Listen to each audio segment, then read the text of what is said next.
ఓం మహాగణాధిపతయే నమః. ఓం గురుభ్యో నమః. ఓం శ్రీమాత్రే నమః. పరమేశ్వర స్వరూపమైనటువంటి జ్యోతిష, వాస్తు మరియు ఇతర అనేకమైనటువంటి శాస్త్రములను మనకు అందించినటువంటి మహర్షులకి నమస్కారం. హయగ్రీవ హయగ్రీవ హయగ్రీవేతి యో వదేత్ తస్య నిస్సరతే వాణి జహ్నుకన్యా ప్రవాహవత్. అరుణాం కరుణాతరంగితాక్షీం ధృతపాశాంకుశపుష్పబాణచాపాం అనిమాదిభిరావృతాం మయూకైః అహమిత్యేవ విభావయే భవానీం. శ్రీమాత్రే నమః. ఓం పితృదేవతాభ్యో నమః.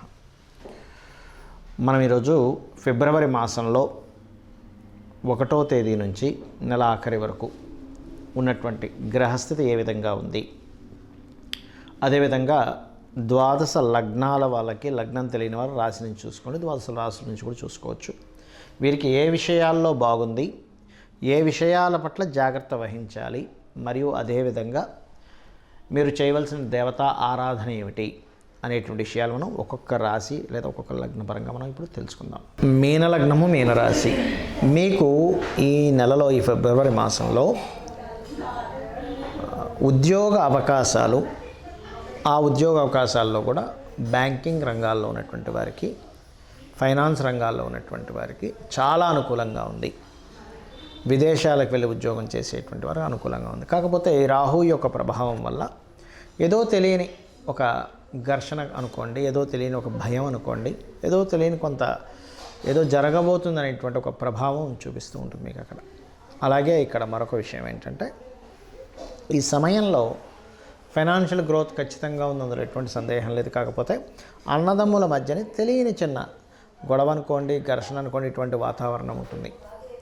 అన్నదమ్ముల మధ్యన కావచ్చు, కొంత వాహనాల మీద వెళ్ళేటప్పుడు కూడా కాస్త జాగ్రత్తగా వెళ్ళండి. ఎందుకంటే ఈ శుక్రుడు ఎవరైతే ఉన్నారో కుజుడితో కలిసి ఉన్నాడు. శుక్రకుజుల కలయిక అనేటువంటిది ఏమిటి అంటే, ఇక్కడ కొంతవరకు మీరు మీడియేటింగ్ చేసేటువంటి విధానంలో కలిగేటువంటి ధనయోగము, అంటే ఏదైనా ఒక మీడియేటింగ్గా చేస్తున్నామండి, పలానా ల్యాండ్ విషయంలో నేను కొంత ఇన్వాల్వ్ అయ్యాను, వాళ్ళకి అమ్మించడానికి లేదా కొనిపించడానికి, అందుకు నాకు కొంత కమిషన్ వచ్చింది అంటూ ఉంటాం. అటువంటి విషయాల్లో అనుకూలత చాలా బాగుంది మీనం వారికి, అందులో ఎటువంటి సందేహం లేదు. టీచింగ్ జాబ్స్, కన్సల్టెన్సీ జాబ్స్, లేకపోతే లా రిలేటెడ్ సంబంధించిన, ఫైనాన్స్ రిలేటెడ్ సంబంధించిన జాబ్స్లో అనుకూలత, అండ్ ఎన్విరాన్మెంట్ డిపార్ట్మెంట్ రిలేటెడ్ సంబంధించిన వాటిలో అనుకూలత, విదేశాలకు వెళ్ళి ఉద్యోగం చేసేటువంటి విషయాల అనుకూలత చాలా చక్కగా ఉంది, అందులో ఎటువంటి సందేహం లేదు. దీంతోపాటు పుత్ర సంతానం, అంటే స్త్రీ కావచ్చు పురుషుడు కావచ్చు, సంతానం కోసం ప్రయత్నం చేసేటువంటి వారికి చాలా అనుకూలంగా ఉంది. కాకపోతే ఇక్కడ సహజంగానే మీనలగ్నంలో జన్మించారు అంటే మీకు ఇక్కడ ఇదేంటంటే, మీనలగ్నం అంటేనే పూర్వజన్మ కర్మ అంతా కూడా దేంతో బేస్ అయ్యి వీళ్ళ లైఫ్ వెళ్తూ ఉంటుంది. అంటే తండ్రి బేస్ అన్నమాట. ఇక్కడ తండ్రి తరపు వాళ్ళు, గవర్నమెంట్, వీటి చుట్టూ ఉంటుంది మీ లైఫ్ అంతా కూడా. లేదా పుత్రుడు, అంటే మీ లైఫ్లో major part, major turning, major emotion దీంతో కనెక్ట్ అయి ఉంటుంది. కాబట్టి ఈ విషయాల్లో కొంత స్ట్రెస్ ఎక్కువగా ఉంటుంది ఈ సమయంలో. అండ్ అదేవిధంగా మీకు ఎప్పుడైతే ఈ కాంబినేషన్, అంటే ఈ సప్తమ స్థానంలో, అంటే లగ్నంలో రాహు ఎప్పుడైతే ఉన్నాడో, సప్తమంలో కేతువు ఎప్పుడైతే ఉన్నాడో, ఈ కాంబినేషన్ ఏదైతే ఉందో మీకు ఇచ్చేటువంటి రిజల్ట్స్లో మీకు వివాహ నిర్ణయాలు తీసుకునే అంశాల్లోని, ఒక పార్ట్నర్షిప్, ఒక బిజినెస్ స్టార్ట్ చేస్తున్నారు, పార్ట్నర్స్ని ఎంపిక చేసుకొని పార్ట్నర్స్గా కలుపుకునేటువంటి విషయాల్లోని 1కి 100 సార్లు ఆలోచించి నిర్ణయం తీసుకోండి. సప్తమంలో కేతు ఉన్నందుకు ఇక్కడ ఈ డెసిషన్ తప్పుగా తీసుకోవడం వల్లే మీరు ఇబ్బంది పడతారు. ఈ విషయంలో చాలా జాగ్రత్తగా ఉండాలి. అలాగే మరొక విషయం ఏంటంటే, దీంతోపాటు ఉద్యోగ కొత్త అవకాశాలు అయితే చక్కగా ఉన్నాయి, అందులో ఎటువంటి సందేహం లేదు. సమాజంలో ఏదైనా ఒక్కోసారి స్పీచెస్ ఇస్తూ ఉంటాం, లేదా ఒక యూట్యూబ్లో ఏదైనా మాట్లాడేటప్పుడు కూడా చాలా జాగ్రత్తగా ఉండాలి.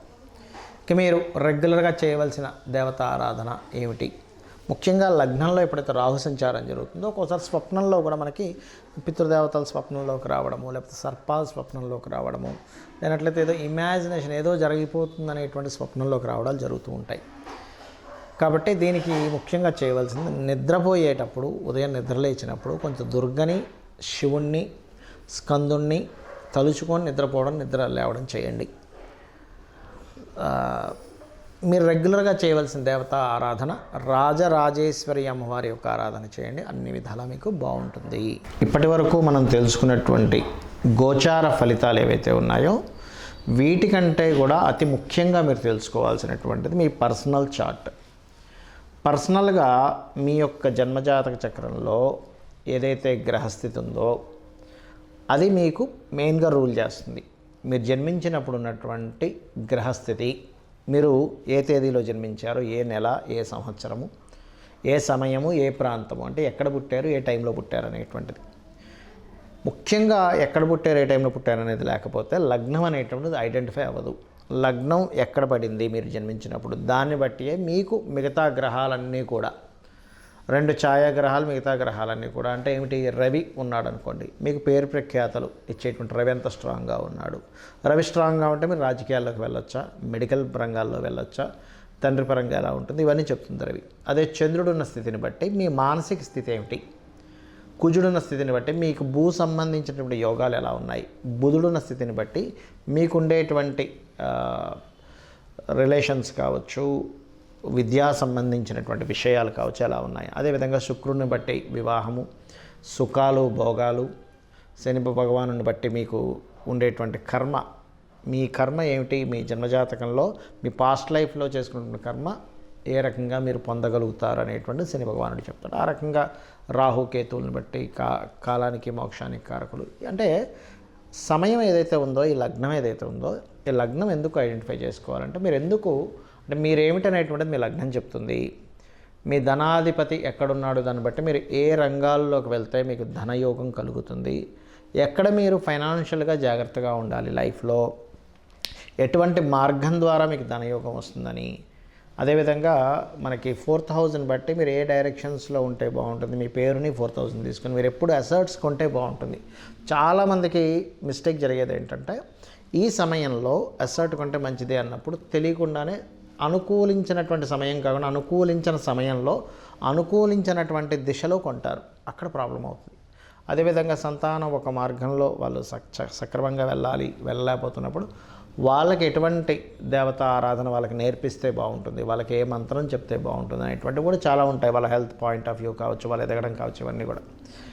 అదేవిధంగా ఇన్వెస్ట్మెంట్స్ కావచ్చు, అబ్రాడ్కి వెళ్ళేటువంటి యోగం కావచ్చు, ఇవన్నీ మీ పర్సనల్ చార్ట్లోనే ఉంటాయి, గుర్తుపెట్టుకోండి. అయితే మీకు సందేహం కలగవచ్చు ఇక్కడ, ఇవన్నీ నా పర్సనల్ చార్ట్లోనే ఉంటే మనం ఎందుకు ఈ గోచార ఫలితాలు చెప్పుకుంటున్నాము అనేటువంటిది.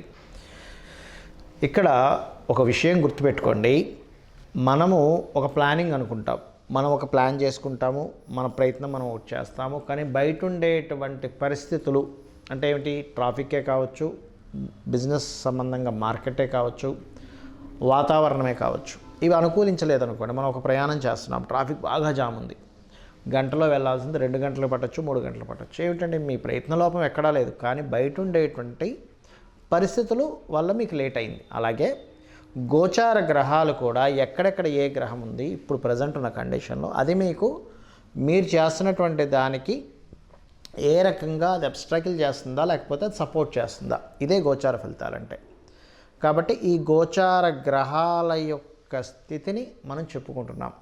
సో మీరు మీ జన్మజాతక ఫలితాలని, మీ గోచార గ్రహాల స్థితిని తెలుసుకొని మీరు పరిపూర్ణమైనటువంటి విజయాన్ని పొందాలని, అదేవిధంగా మీరు పితృదేవత అనుగ్రహం కూడా ఇప్పుడున్న గ్రహస్థితిలో ముఖ్యంగా మీనరాశిలో రాహు సంచారం జరుగుతున్నందుకు తారుమారు అవుతుంటాయని అంచనాలు కానీ అవన్నీ కూడా. కాబట్టి ఇక్కడ పితృదేవత ఆరాధన ఎక్కువగా చేయాలి. చేసినట్లయితే మీకు ఖచ్చితంగా పరిపూర్ణ విజయం అనేటువంటిది ఆ పితృదేవతల అనుగ్రహం ద్వారా మీకు లభిస్తుంది. శ్రీమాత్రే నమః.